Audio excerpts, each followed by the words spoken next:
हमारी कहानी Frampton Newton नाम के एक व्यक्ति से शुरू होती है। वह नसों का एक बंडल है जिसे उसके डॉक्टर ने तंत्रिका इलाज के लिए शांत ग्रामीण इलाकों में भेजा है। उसकी बहन चिंतित है कि वह अकेले ही घूम जाएगा। उसे क्षेत्र में अपने पुराने परिचितों के परिचय पत्रों से लैस किया है और इसलिए फ्रैम्पटन खुद को एक श्रीमती सैपलेटन के घर में पाता है जो एक पूर्ण अजनबी जैसा है। कि वह इंतजार कर रहा है, श्रीमती सैपलेटन की भतीजी वेरा नाम की एक बहुत ही आत्मविश्वासी और आत्म स्वामित्व वाली 15 वर्षीय लड़की द्वारा उसका स्वागत किया जाता है। फ्रैम्पटन विनम्र बातचीत करने की कोशिश करता यह है, समझाते हुए कि वह इस क्षेत्र में नया है और व्यावहारिक रूप से किसी को नहीं जानता है। वेरा इस अवसर का लाभ उठाती है। तब आप मेरी चाची के बारे में व्यावहारिक रूप से कुछ भी नहीं जानते हैं, वह पूछती है। केवल उसका नाम और पता, फ्रैम्पटन मानते हैं, एक गंभीर अभिव्यक्ति के साथ। वेरा उसे अपनी चाची की महान त्रासदी के बारे में बताती है।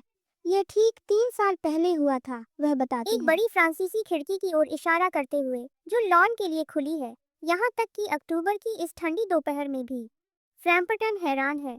आपको आश्चर्य हो सकता है कि हम उस खिड़की को खुला क्यों रखते हैं, वेरा कहती है। उसकी आवाज गिर जाती है। उस खिड़की से बाहर 3 साल पहले एक दिन तक उसके पति और उसके 2 युवा भाई एक दिन की शूटिंग के लिए चले गए। वे कभी वापस नहीं आए। वह एक दृढ़चितन चित्र चित्रित करती है। वह कहती है कि पुरुषों को मूर पर एक विश्वासघाती दलदल ने निगल लिया था। उनके शव कभी बरामद नहीं किए गए।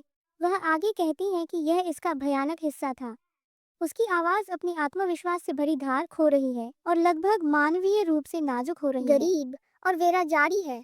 वह हमेशा सोचती है कि वे किसी दिन वापस आएंगे। वे छोटे भूरे रंग के स्पेनियल में जो उनके साथ खो गए थे और उस खिड़की पर वैसे ही चलते थे जैसे वे करते थे। इसलिए खिड़की को हर शाम तक खुला रखा जाता है। वह ज्वलंत भूतिया विवरण जोड़ती है। कैसे उसके चाचा ने अपना सफेद वाटरप्रूफ कोट धोया, कैसे उसकी चाची के सबसे छोटे भाई रॉनी ने एक मूर्खतापूर्ण गीत गाया, बर्डी तुम क्यों बंधे हो, बस उसे चिढ़ाने के लिए। वेरा भी कबूल करती है।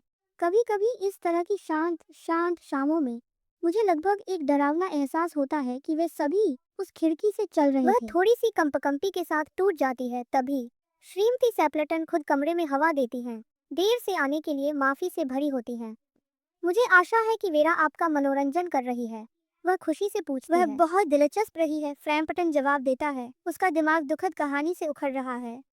फ्रैम्पटन अब जिस उदास मूड में है उसे नजरअंदाज करते हुए श्रीमती सैपलेटन चमकते हुए कहती मुझे है। आशा है कि आपको खुली खिड़की से कोई आपत्ति नहीं होगी। मेरे पति और भाई शूटिंग से सीधे घर आएंगे और वे हमेशा इसी तरह से आते हैं।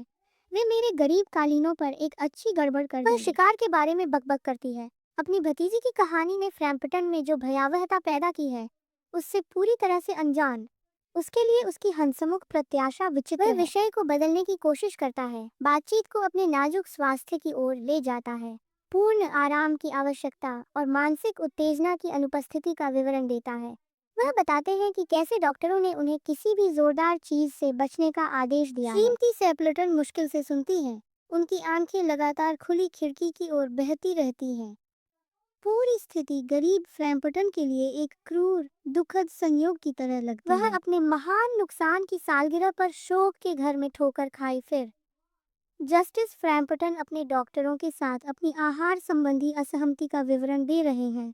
श्रीमती सैपलेटन की अभिव्यक्ति बदल जाती है। वह अब जम्हाई नहीं ले रही थी। वह अचानक सतर्क हो गई। उसकी निगाहें लॉन पर टिकी थीं।